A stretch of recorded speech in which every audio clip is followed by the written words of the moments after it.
Jésus-Christ. Wow. Par la grâce de Dieu, avec humilité, j'ai reçu des visitations du Seigneur Jésus-Christ plus de 10 fois. Jusqu'aujourd'hui, en personne. Wow. J'ai vu le Seigneur, les anges, je ne sais pas compter, mais le Seigneur, plus d'une dizaine de fois, le Seigneur Jésus-Christ m'est apparu. C'était la première visitation du Seigneur à mon égard. 1 Corinthiens 15, l'apôtre Paul dit qu'il est apparu à plus de 500 autres personnes. Il est apparu à tel. Il m'est aussi apparu. Oui. Et le Jésus qui est apparu à Paul m'est aussi apparu dans ce salon non converti, païen, complexé, blessé par la perte de papa, à la veille d'un voyage pour rentrer à Kinshasa dans une vie que je ne connaissais pas, parce qu'on avait laissé le Congo très longtemps, pendant près de 5 ans. Bref, dans cette période-là où on devait quitter d'un système francophone en tant qu'élève pour aller dans un système belge à Kinshasa, où on se posait beaucoup de questions sur à quoi allait ressembler la vie demain sans papa dans un moment de deuil, un moment difficile. Jésus m'est apparu. Et quelle était cette apparition? J'ai vu une grande armée, une très grande armée.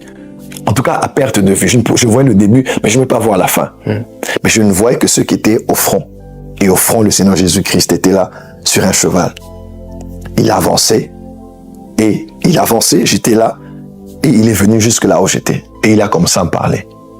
Je vais paraphraser, il y a des choses qu'il m'a dit, des choses que je ne dirai pas. Mais il m'a fait comprendre qu'il m'avait choisi, qu'il m'avait appelé pour faire partie de ceux qui allaient être avec lui in the front line, comme on dit en anglais, qui allaient être avec lui juste là devant, alors qu'il avançait avec ses troupes. Il m'a donné 2 choses. J'ai vu un bouclier qui m'avait été donné et j'ai vu une épée qui m'avait été donnée. Et il m'a dit des choses. J'avais envie de crier, j'étais ébloui, je tremblais.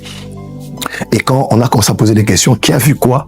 J'ai commencé à dire, j'ai dit, je ne sais pas ce qui s'est passé. Je ne comprends pas ce que j'ai vu. J'ai commencé à parler à maman et une femme qui était à côté de moi.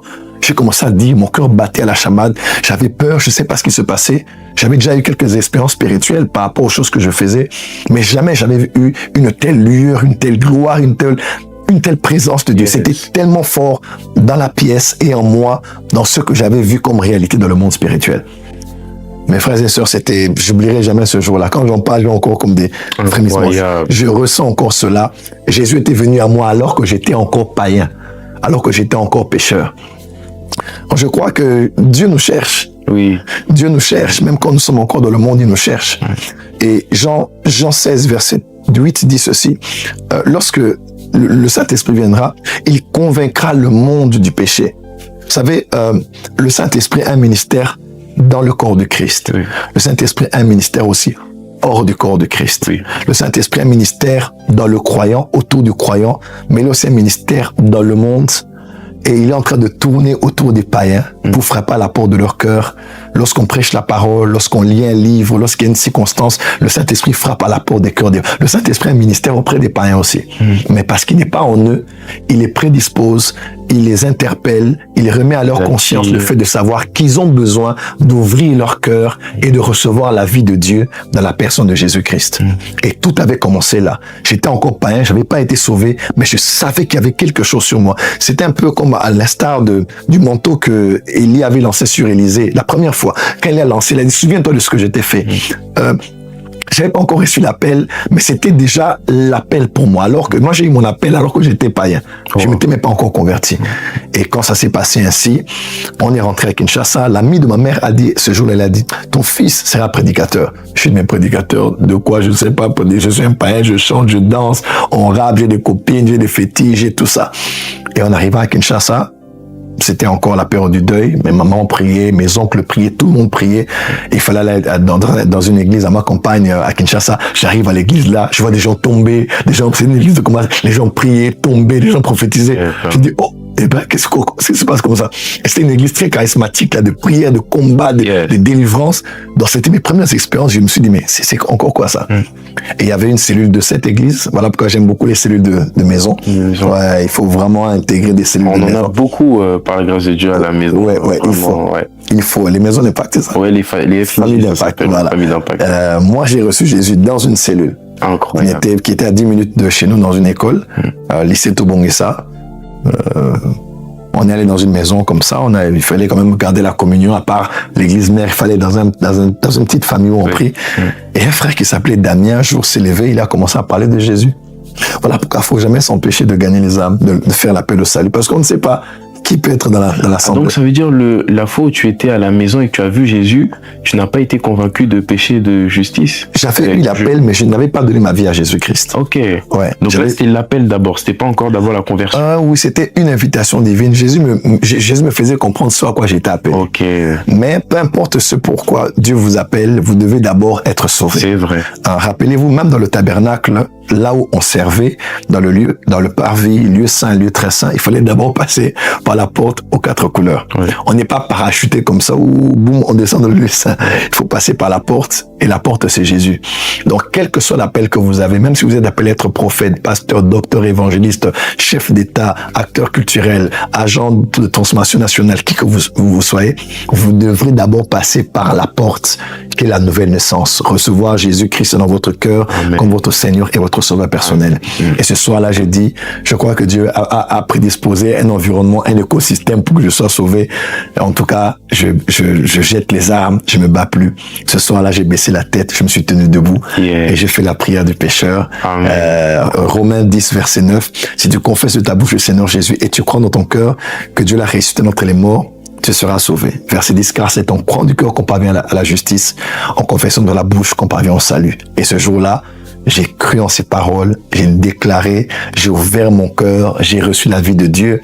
Mes frères et sœurs, ma vie depuis ce jour-là, c'était quelques secondes, quelques paroles, une conscience, une concentration, quelques secondes, et je savais que je n'étais plus la même personne. À la maison, déjà, on priait, mais j'avais jamais été sauvé. Voilà pourquoi il faut faire attention. On peut être à l'église, mais on n'est pas sauvé. On peut fréquenter les pasteurs, mais on n'est pas sauvé. On peut être proche d'un homme de Dieu, mais on n'est pas sauvé. Venir à l'église ne fait pas de vous un enfant de Dieu. C'est très important, c'est des choses très importantes. Amen. Aussi long, peu importe le nombre d'années qu'un bois fait sous l'eau, il ne sera jamais un poisson, pour autant. Ouais. Donc la nature, c'est la nature de Dieu que vous devez avoir.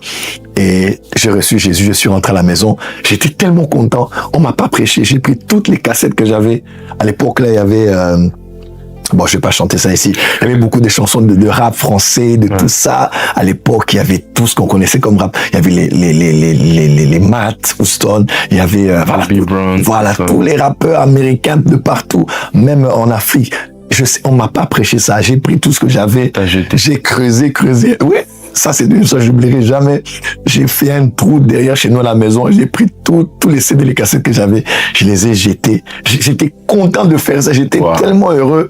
J'ai dit, mais il y a quelque chose qui est entré en moi. 2 semaines après, alors qu'on priait, le Saint-Esprit est descendu sur moi. J'ai commencé à parler en langue. Wow. À la maison. J'ai commencé à prier en langue. Et je savais que j'étais plus la même personne.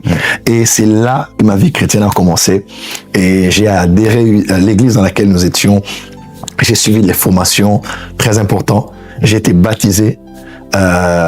J'ai suivi les cours de délivrance. Je passais par la cure d'âme. J'ai parlé de tout ce que j'avais fait, tout ce que j'avais commis, l'histoire généalogique de ma famille. On a prié pour ma délivrance. Je suis tombé là-bas, tout ça. On a prié pour moi.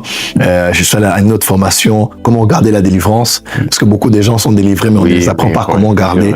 Et puis on a la formation du Saint-Esprit, les dons spirituels. On a la formation de l'intercession et de devenir serviteur. J'ai suivi tout le cursus. Et on m'a dit, choisis un département à l'église. J'étais à la chorale.